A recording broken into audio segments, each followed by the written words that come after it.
Boa tarde. Em primeiro lugar, queria agradecer ao júri e ao público por estarem aqui presentes. O ponto de partida para esta dissertação resultou da nossa inquietação sobre o modo como o arquiteto pode ser simultaneamente autor e cliente.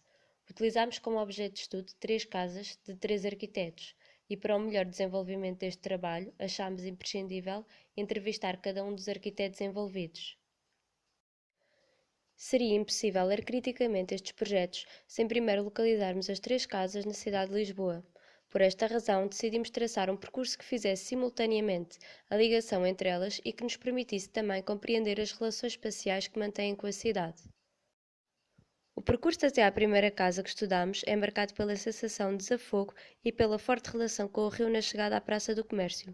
Esta relação é interrompida ao percorrermos a rua estreita que nos conduz à entrada da casa e que volta a ser recuperada a partir desta. Dicotomia é a palavra que melhor caracteriza a casa onde vive o arquiteto João Favila Menezes. O arquiteto usou a oposição de características para diferenciar as áreas sociais das áreas privadas da casa.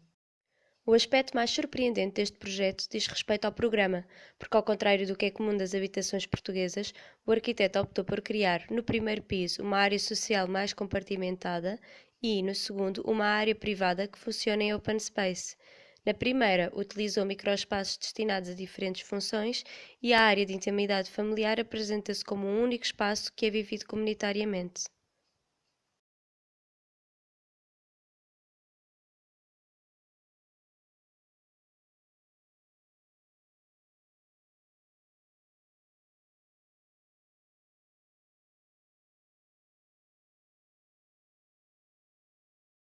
A dicotomia está também presente nos tetos e pavimentos. No piso inferior, os pavimentos são de madeira de pinho e os tetos são de madeira pintados de branco. Pelo contrário, no segundo piso, o pavimento é de madeira lacada de branco e na estrutura da cobertura, a madeira de pinho é deixada com a sua cor natural. O desenho da cozinha foi pensado ao pormenor, por se tratar de um compartimento muito importante para o arquiteto. Foi utilizada como referência a cozinha do Mosteiro de Alcobaça, que é considerada pelo arquiteto um templo da culinária, pela sua imponência e organização. E foi esta a lógica que o arquiteto quis trazer para a sua cozinha, organizando-a segundo 4 atividades: preparação, confecção, refeição e águas. Como disse anteriormente, a organização espacial do piso superior torna-o no aspecto mais atópico do projeto. O Open Space remete-nos para 2 referências arquitetónicas: o Petit Cabanon de Corbusier, na referência superior, e a Vila Alcina de Sérgio Fernandes, na referência inferior. Nos 3 projetos, os dormitórios são assumidos como espaços comunitários e as instalações sanitárias, sem qualquer limite, transportam-nos de novo para o Petit Cabanon. Ao encaminhar-nos para a segunda casa, sentimos uma forte ruptura entre a malha ortogonal e a malha mais orgânica da Alfama. A relação com o rio é novamente interrompida e a Sé ganha uma maior imponência pela dicotomia entre a sua escala e as ruas que percorremos. Na casa, recuperamos a relação visual com o rio e com a Sé de Lisboa. Associámos a palavra descoberta à casa onde vive o arquiteto Manuel Aires Mateus, por terem sido as várias descobertas feitas ao longo da obra que ditaram o rumo do projeto, o que resultou numa casa completamente diferente da que o arquiteto projetou inicialmente. A maior descoberta desta casa acabou por se revelar no que o arquiteto pensava ser um poço. Durante as obras de reabilitação, descobriu uma cisterna de valor histórico por baixo do jardim. Apesar de se encontrar numa cota inferior, a estrutura semelhante a um poço não só elimina a cisterna, como também cria uma forte relação com o céu, o limite mais distante. A base romana e o capitel gótico foram 2 peças encontradas durante as obras de reabilitação e, embora se mantenham na casa do arquiteto, estão catalogadas, numeradas e referenciadas no Museu da Cidade. As pedras de cantaria de Lioge encontradas na obra são uma peça essencial na casa por terem sido utilizadas para vencer pequenos desníveis. Sobrepostas e soltas da parede, acabam por se assumir como uma peça de arte. O arquiteto teve ainda a preocupação de trazer a linguagem e a memória da parte antiga da casa para a nova, vencendo um desnível do volume novo com uma pedra de cantaria de Lioge. Apesar da fração da casa do arquiteto corresponder apenas ao piso térreo, a casa apresenta diferentes altimetrias. A maioria dos compartimentos estão à cota da Rua de São Mamed e do Jardim Suspenso. A cozinha e a sala de jantar, apesar de estarem afastadas, relacionam-se entre si por se elevarem em relação à cota das salas sequenciais. A cisterna, como disse, encontra-se numa cota inferior ao jardim. O volume anexo está ligeiramente enterrado para diminuir o impacto visual sobre a janela do vizinho de cima e ainda para dar uma sensação de conforto ao piso destinado aos filhos do arquiteto. Por último, o segundo piso do anexo corresponde ao quarto do casal e encontra-se na cota mais alta da casa. Como já referi, o projeto que o arquiteto tinha idealizado inicialmente acabou por não se concretizar, porque optou por potencializar os valores da pré-existência e até mesmo evidenciá-los. No entanto, no novo volume, o arquiteto teve a oportunidade de aplicar algumas das suas ideias iniciais. Como exemplo disso, são os pavimentos de madeira, a inexistência de rodapés e as janelas rasgadas de cima a baixo e sem moldura. No interior da casa, a transição do antigo para o novo é marcada pela passagem da pedra para a madeira e pela considerável diminuição do pé direito, o que dá uma sensação de maior conforto.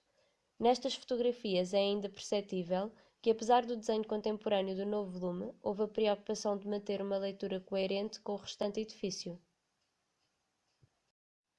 A Rua da Madalena voltou a encaminhar-nos para a malha ortogonal que nos conduziu a uma nova colina.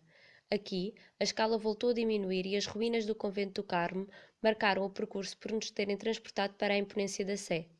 Até chegarmos à última casa, fomos confrontados com diferentes espacialidades e uma alternância de escalas quase labirínticas. Percebemos a relação com a cidade a partir do interior da casa. O título Reutilização reflete a procura de dar novos usos a espaços e objetos que têm vindo a acompanhar as gerações da família do arquiteto Pedro Ressano Garcia. Antes das obras de reabilitação, o edifício era constituído por uma única fração correspondente à casa onde viviam os seus pais e onde viveu na sua infância. Por ser uma casa demasiado grande apenas para os seus pais, a família decidiu dividi-la em duas frações mais ajustadas ao habitar contemporâneo. Os dois primeiros pisos correspondem à casa dos pais e os dois seguintes à casa do arquiteto.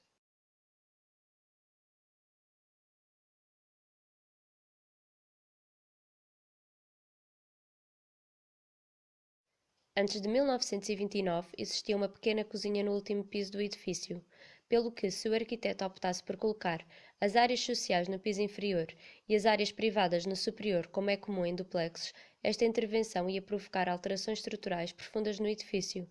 Por esta razão, o arquiteto preferiu manter a inversão programática, também já presente na casa dos seus pais, tornando este projeto num exercício atópico.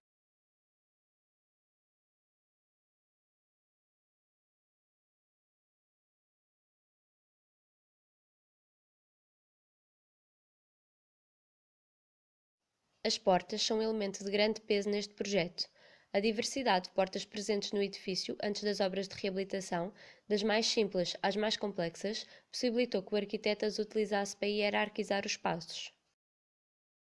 Ainda relativamente à questão das portas, a certa altura o arquiteto, deparando-se com o desperdício de portas e de algumas portadas, optou por dar-lhes um novo uso. Utilizou-as como revestimento do parapeito junto à sala de jantar e da grande caixa da cozinha. Na história deste edifício, houve um avanço da fachada sobre o jardim suspenso.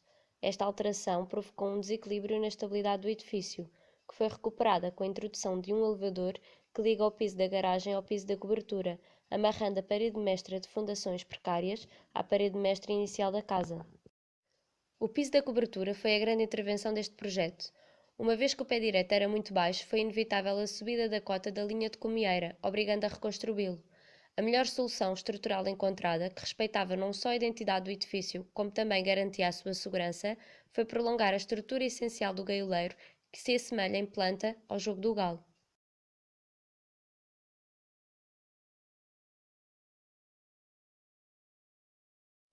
Apesar do piso da cobertura ser um open space, com exceção da caixa da cozinha, o prolongamento da estrutura do gaioleiro, o tal jogo do galo de que o arquiteto fala, permite-nos fazer uma delimitação visual entre a área de jantar, a área de leitura e a área de estar.